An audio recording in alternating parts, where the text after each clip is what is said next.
April 9th, 1942. 6:20 am. Bataan Peninsula, Philippines. The rifles full first. Not fired lowered. Mud clings to boots. Sweat burns the eyes. Somewhere in the distance, a Japanese officer shouts an order sharp and clipped, slicing through the humid air. American soldiers stand frozen in uneven lines, shoulders slumped, uniforms in tatters, ribs visible beneath sun-bleached fabric. They are out of ammunition, out of food, out of options. You can almost feel the weight of the moment. The silence after weeks of artillery, the hollow calm that follows surrender. Men glance sideways at each other, searching for reassurance, finding only the same exhaustion staring back. This is not defeat as Hollywood imagines it. There are no dramatic speeches, no final charges, just bodies that cannot move anymore. As Japanese troops advance, bayonets fixed, the prisoners are ordered forward. The first steps of the march begin slow, unsteady, painful. Someone stumbles. A rifle butt snaps out, correcting him. The message is immediate and unmistakable. You will walk. You will obey. You will endure. What the captors believe, what they count on, is simple. These men are already broken. They have watched comrades die of malaria and dysentery. They have survived on quarter rations, sometimes less. Their muscles are wasting. Their morale, the Japanese assume, is finished. Starvation has softened them. Or so they think. The march stretches on. Hours blur together. The sun climbs mercilessly overhead, turning the road into a furnace.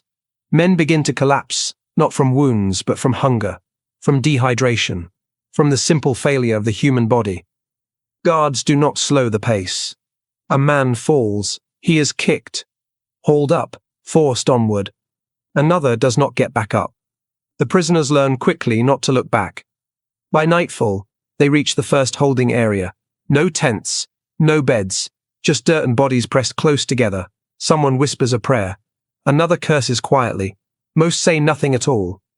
There is no food. Morning comes with no relief. This is the beginning not of captivity, but of a strategy. Inside the Japanese command structure, starvation is not merely neglect. It is deliberate, calculated, rooted in a belief that prisoners who have surrendered are already dishonored, already weak. Hunger, they believe, will finish the job. Meals are measured not to sustain, but to barely keep men alive. A handful of rice, thin soup, sometimes nothing. Weight drops rapidly, cheekbones sharpen, eyes sink deep into skulls. The camp commandants expect morale to collapse alongside muscle mass. Instead, something else happens. Men begin to organize quietly. Not rebellion, not open defiance. Discipline. A senior non-commissioned officer takes it upon himself to count heads every morning, ensuring no one is left behind unnoticed. A former medic teaches others how to spot early signs of beriberi and dysentery. Someone memorizes the days on a scrap of wood, scratching lines to keep track of time. You can almost hear it, the faint clatter of order forming in chaos. Starvation strips everything away. Rank, comfort, certainty. But it also reveals something the Japanese did not anticipate. Routine becomes resistance. Men share food even when it costs them strength. They take turns standing watch at night, warning others when guards approach. They pass news in whispers, rumors of Allied advances, distant victories, anything to remind them the world still exists beyond the wire. The guards notice something is wrong. These prisoners are not dissolving. They are shrinking, but not breaking. Punishments increase. Beatings become more frequent. Work details grow harsher. The ration stays the same. The logic is doubled down. If hunger hasn't crushed them yet, more hunger will.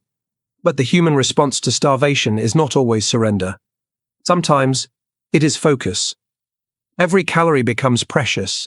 Every movement deliberate. Men conserve energy. They stop wasting words. They learn how to survive on almost nothing. In the evenings, when exhaustion threatens to pull them under, someone begins reciting from memory. Shakespeare, the Bible, baseball scores from years ago, anything to keep minds sharp while bodies fail. The Japanese guards cannot understand it. They see skeletal figures standing at attention when ordered, prisoners who still salute out of habit, men who maintain military courtesy with empty stomachs. This was not supposed to happen. Starvation was meant to erase identity. Instead, it is refining it. By the time the prisoners are herded deeper into the camp system, onto trains, into ships, across jungles, the strategy has already failed in one crucial way. These men now know the worst, and they are still standing. As the gates close behind them and a new camp comes into view, one truth has already settled quietly, dangerously, in the minds of their captors. Hunger did not break these prisoners. It trained them. The train stops with a metallic scream. Wooden doors slide open, and heat floods in like a physical force. The smell hits next human waste, sweat, sickness, and rot. American and Allied prisoners spill out onto the platform, blinking, disoriented, barely upright after days crammed together without water. A Japanese guard shouts. The prisoners move. They always move. The camp is ringed with barbed wire and guard towers. Bamboo huts sag under the sun. There are no signs, no explanations, just orders, short, sharp, unquestionable. Inside, the rules become clear quickly. There will be roll calls at dawn and dusk. There will be work details every day. There will be food, but never enough. Starvation is constant now, not dramatic, not sudden, a steady erosion. You can almost feel it working, how hunger dulls the edges of thought, how it creeps into the muscles, how it makes standing feel like effort and sitting feel like danger. Men lose weight at terrifying speed. Uniforms hang loose. Belts are punched with new holes. Cheeks hollow. Teeth loosen. Skin graze. The Japanese guards expect submission to follow. It doesn't. Instead, something unexpected takes shape inside the wire. Order. An American master sergeant once loud, now skeletal, begins organizing hut assignments, not officially, not openly, just quietly telling men where to sleep so the sick can be closer to shade. An Australian corporal memorizes which prisoners are strongest and rotates them through the hardest labor, so no one man collapses completely. This is not defiance. It is survival discipline. Every camp develops it independently, like muscle memory returning without conscious thought. Rank, officially stripped, returns in function. Officers stop acting like officers, but leaders emerge anyway. Men with steady voices, men who remember procedures, men who refuse to let chaos finish what hunger started. The Japanese guards notice it and misinterpret it. They believe the prisoners are obeying better. What they don't see is the internal structure holding everything together. At roll call, prisoners stand straighter than their bodies should allow, not to impress the guards, but to remind themselves who they are. Names are whispered afterward, counts checked again. No one disappears without being noticed. And when someone does disappear, taken to punishment, or simply gone, his name is remembered. That matters. Starvation changes time. Days stretch. Weeks blur. Men stop thinking in terms of future meals. They think in minutes, in breaths, in steps. And yet even here resistance forms. Not sabotage, not violence. Memory. A former schoolteacher runs quiet lessons in the evenings, tracing letters in the dirt with a stick. A naval officer explains navigation using stars barely visible through the wire. Men quiz each other on regulations they may never use again. You can almost hear the irony. The enemy is trying to reduce them to animals, and they respond by becoming more human. The Japanese camp commandants grow harsher. Beatings are public now. Collective punishments are imposed for small infractions. Rations are cut again. Still, morale does not collapse the way it is supposed to. Men stop expecting fairness. They stop expecting mercy. What remains is something more durable. Purpose. Food is shared even when sharing makes no sense.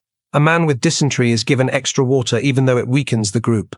A piece of rice is hidden, passed hand to hand, saved for someone who needs it more. From the outside, this looks like weakness. From the inside, it is cohesion. The guards believe starvation strips men of loyalty. They are wrong. It strips away everything else. What survives is loyalty in its purest form. One night, a prisoner collapses during roll call. He cannot stand. The guards shout, raise rifles. The man beside him, barely stronger, hooks an arm under his shoulder and holds him up.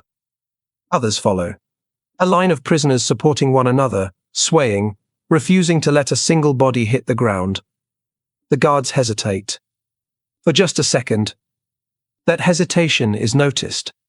It spreads, not as hope, but as knowledge. The prisoners are learning something crucial. They cannot control the food. They cannot control the guards. They cannot control the beatings. But they can control each other. And that is enough to deny the enemy total victory. By the time the men are moved again, onto ships, deeper inland, into harsher camps, they are no longer just survivors. They are hardened. Starvation did not hollow them out. It carved away everything that wasn't essential, and what remains, discipline, routine, mutual loyalty, will carry them through what comes next. Because the camps will get worse. The food will get thinner. The punishments will become more brutal. And the Japanese command will soon realize something deeply troubling. Hunger has not made these prisoners easier to control. It has made them dangerously resilient. The ship smells like rust and sickness.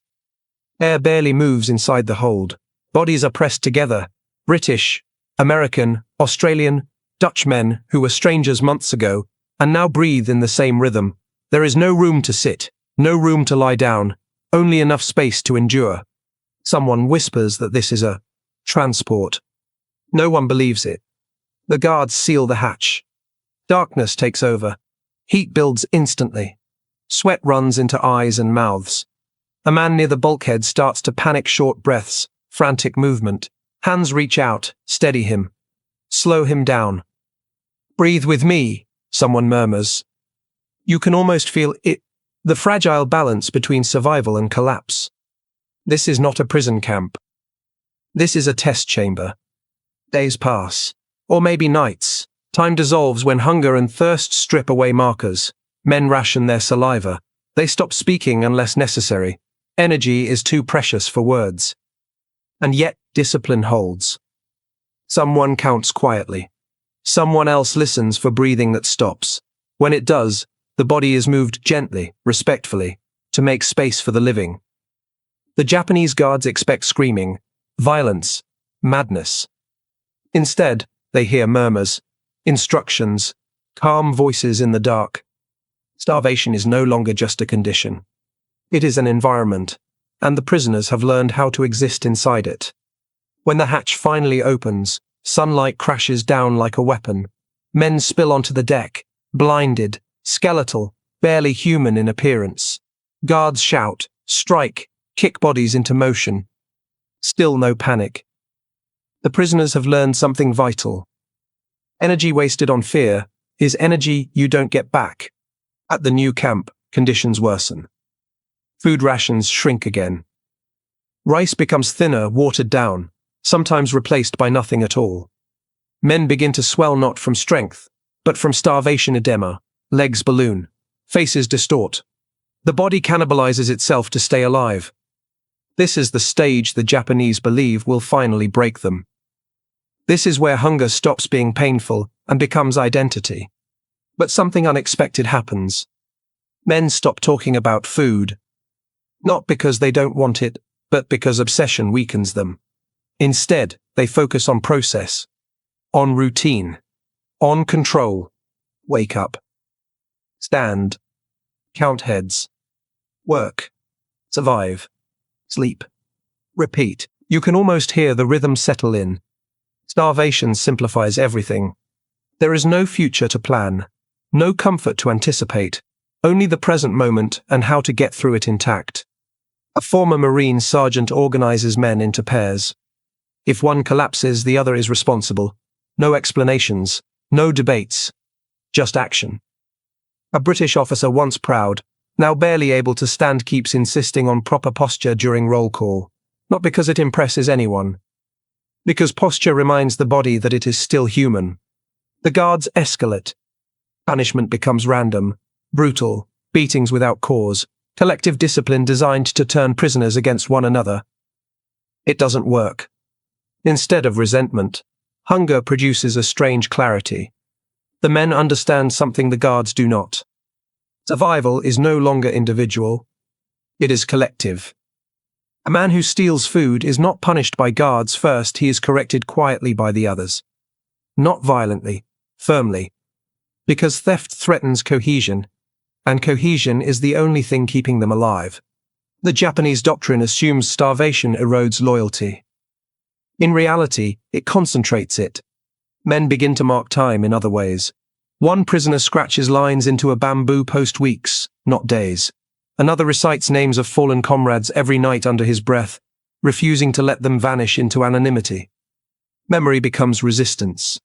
Not loud, not visible, but unbreakable. A guard once sneers, through a translator, that the prisoners will soon forget who they were. The interpreter pauses just long enough, then translates. The prisoners exchange glances. They already know the truth. Hunger has taken their strength. It has taken their youth. It has taken years of their lives.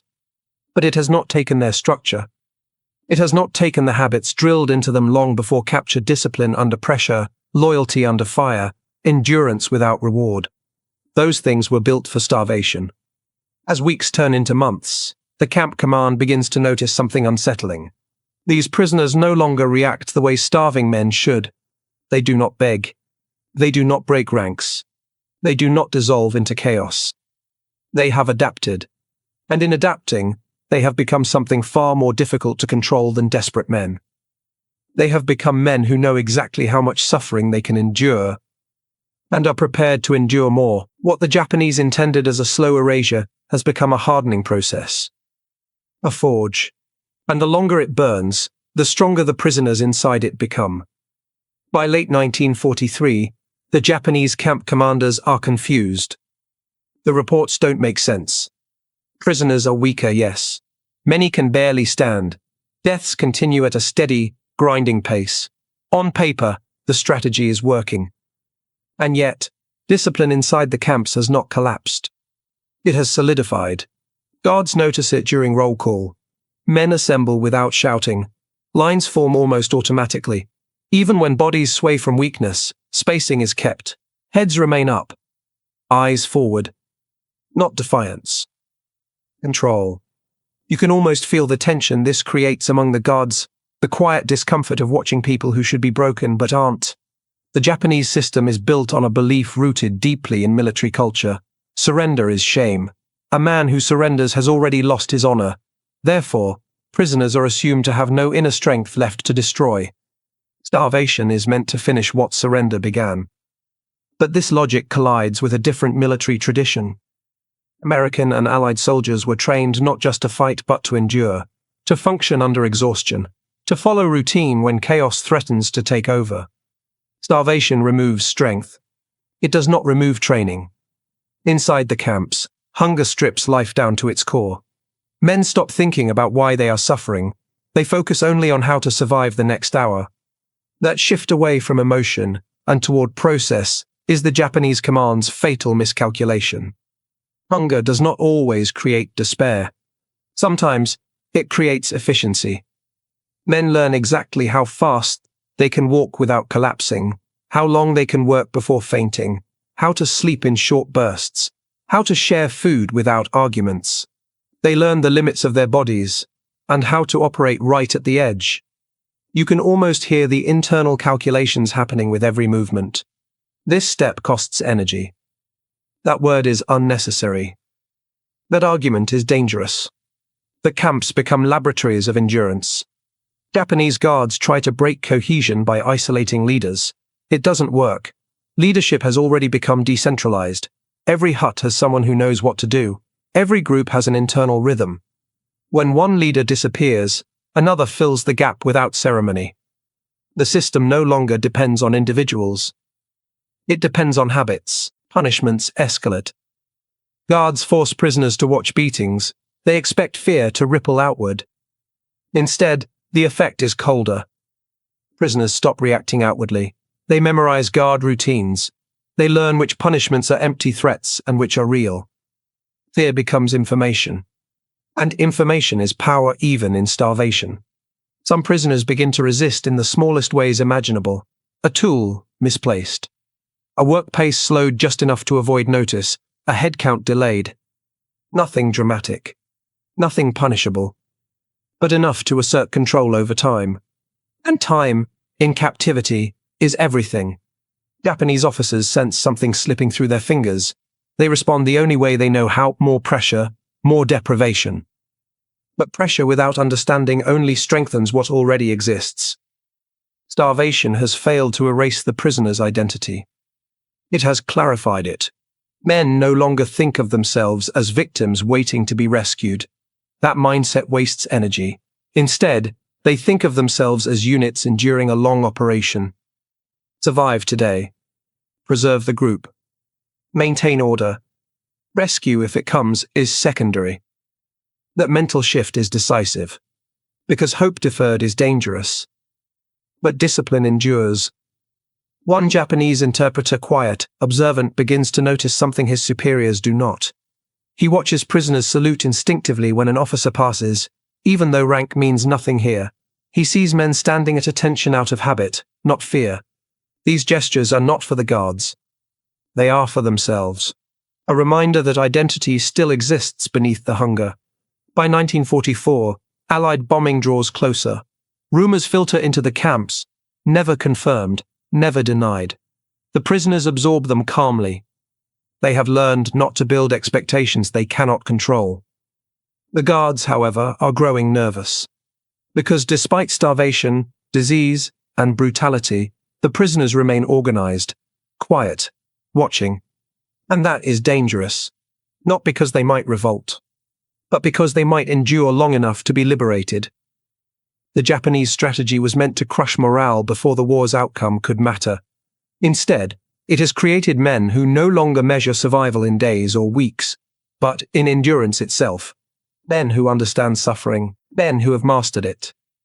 And as the war begins to turn decisively against Japan, a new fear creeps into the camps, one the guards do not yet fully recognize. These prisoners are not waiting to be broken.